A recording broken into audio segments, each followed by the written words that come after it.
ayan na, nag-protect na siya. Try kong magpa-signal, kinalabit ko tong input.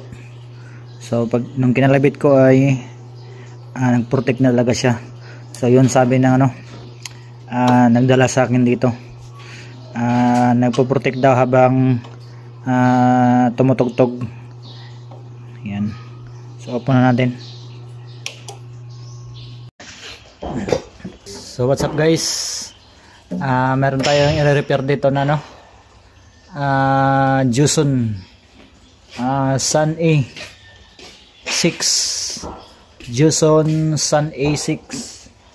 So yung issue nito mga DJ, mga repair ay nagpo-protect daw kapag about 1 minute, nagpo-protect na at distorted na yung tunog daw. So try muna natin pag-on para malaman natin kung wala bang hindi nga ba nagpo-protect dito, kasi about mga ilang minuto daw habang nagpuputugtog ay naging distorted na yung tunog. Saksakin na natin dito. So gamitan natin ng bulb. So kapag umilaw ito ng malakas, hindi mawala yung kanyang ilaw, ibig sabihin may shorted yung amplifier. So power on natin. So galing ko lang sa trabaho, kakawi lang. So ito agad yung natin.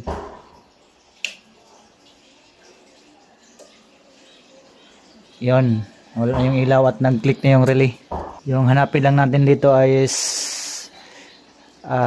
yung distorted yung tunog at nagpo-protect daw kapag medyo matagal nang pinapatugtog. So off muna natin. So ito na yung laman mga DJ ng ating Juson Sun A6. So napakaangas yung pormahan nito mga DJ. Yan So maliit lang yung mga filter cap nito pero madami. So 16 na piraso. Na yung value ay 80 volts by 3,300 microfarad. Yan. So meron siyang output, MGL yung gamit. Yan. So output is 1, 2, 3, 4, 5, 6, 7. So 7 yung output. Bali yung transistor is 1, 2, 3, 4, 5, 6, 7, 8. Driver yung isa nito. Yan. Okay.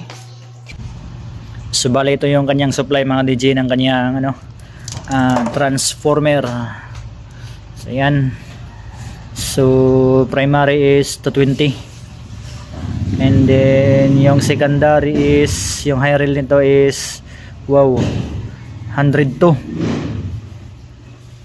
Taas din mga DJ So 102 volts, 51,051.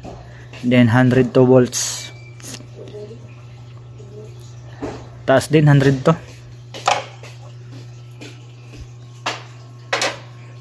Diba? So rush yung pag-repair na nito, rush. Kasi bala ko tong gamitin sa 16 para diretso na testing. Kailangan ma-repair natin to ngayon. Although meron pa tayong naka-booking dyan hinintay pa natin yung kanyang pyesa. So siguro bukas siguro yun darating. Pero at least dito muna tayo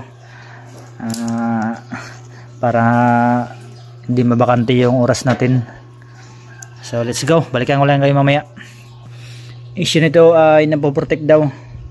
So try natin. So kakabukas lang. So malakas din yung supply nito is 102 yung high rail. So on natin.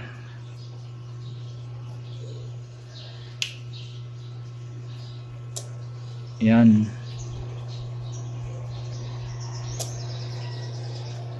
So yan. Nawala na yung protect. Pero pag kinabitan natin ng audio, yun yung sabi ng may-ari habang inanuhan nila ng audio is, kabali-bali ko yung Tagalog natin, is nagpo-protect daw kapag meron ng audio. Yan, mahina pa lang yan, no?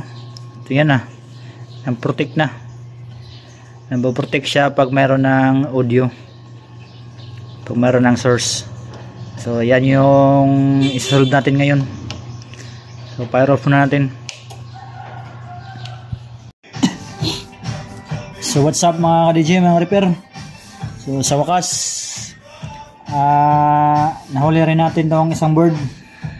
So yung isang board nito is okay na, kanina pa hindi ko lang nakuha ng video kasi masyadong intense yung ating mga eksena.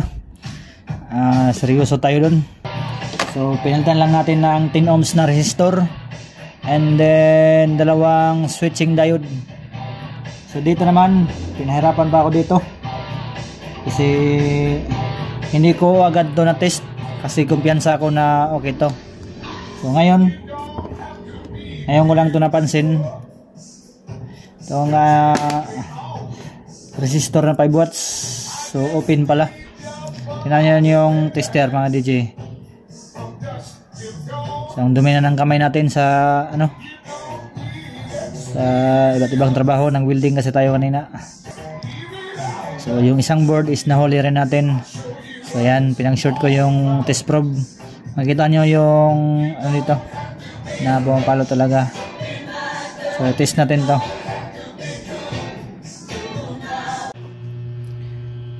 So kung mapansin nyo mga DJ, yung tester ay kaunti lang yung palo niya. So ibig sabihin nag-leak na yung ating resistor na 5 watts. So yan so konti lang yung palo nito. Ibig sabihin deads na to. So ito yung kapares niya mga DJ. Yan ito. Nahang ko na. Yan. Test natin to.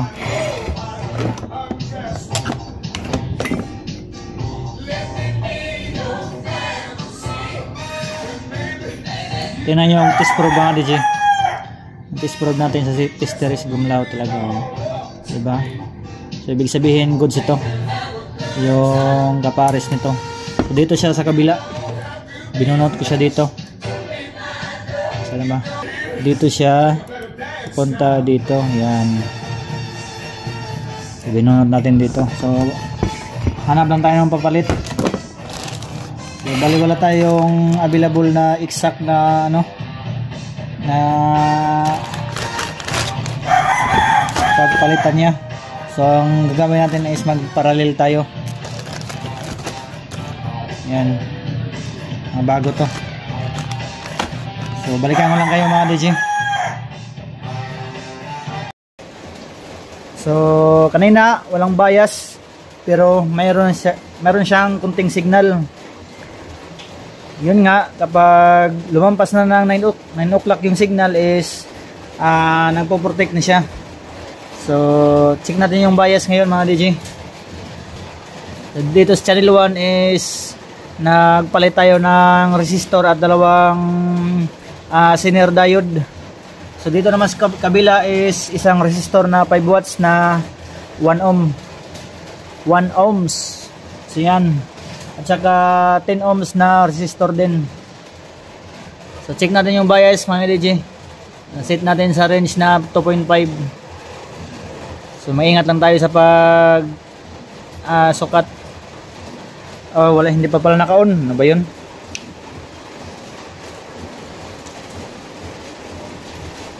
Kanina hindi yan nawala.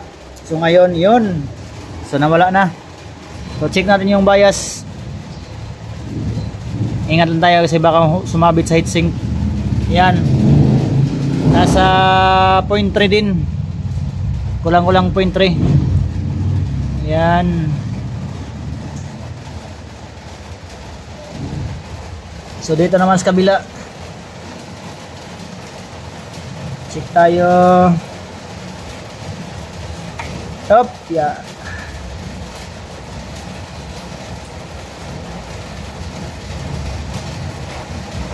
Yan. So nasa 0.3 din. So testing natin to mga DJ. So yung mga DJ, testing din natin. So nilagyan natin ng ano, ng music yung ating amplifier. So on natin. Yan. Kailangan mawala yung protect. Yun. So isang speaker lang muna gamitin natin kasi wala tayong available dito. So kanina is nasa negative 15 pa lang. Sa negative 15 ay nagpo-protect na agad siya. Yan. So dito, check natin. Diba? Goods na. So okay na yung bias mga DJ.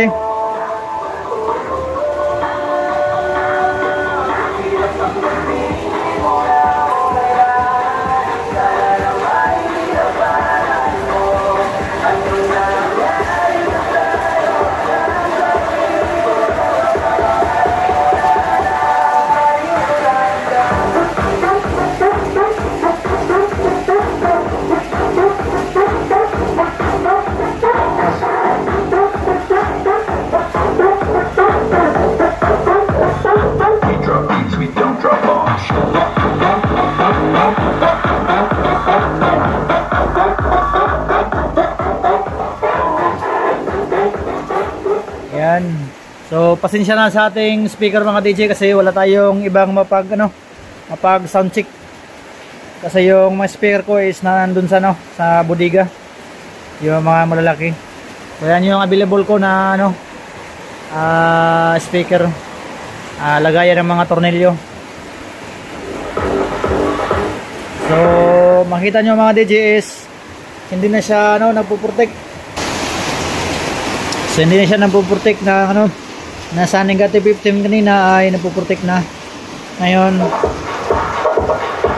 kahit nasa alas 12 hindi pa rin, pero malakas na yung speaker.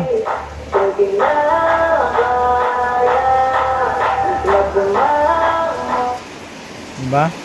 So nakaparallel to mga DJ. So sa channel B is wala siyang load na speaker kaya lilipat natin. Meron siyang signal pero walang speaker. So lipat natin.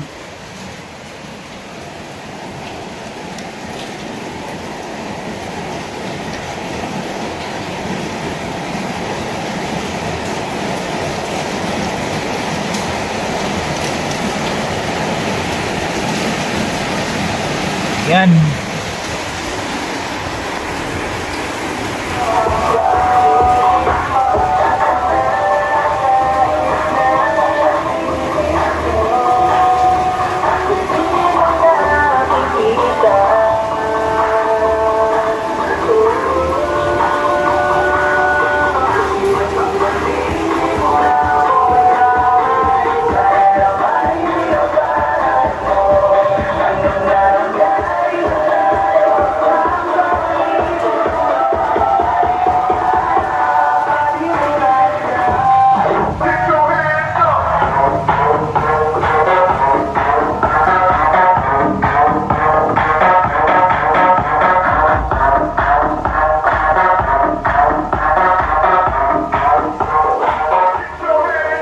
Mga DJ, so parang masisira yung speaker natin sa sobrang lakas ng power amp na to. So 102 yung pinakamataas na voltahe na high rail niya dito sa kanyang transformer. Ayan. Maangas tingnan mga DJ, diba? So gagamitin natin to sa gig ng Vesper Night sa Barangay Pilar.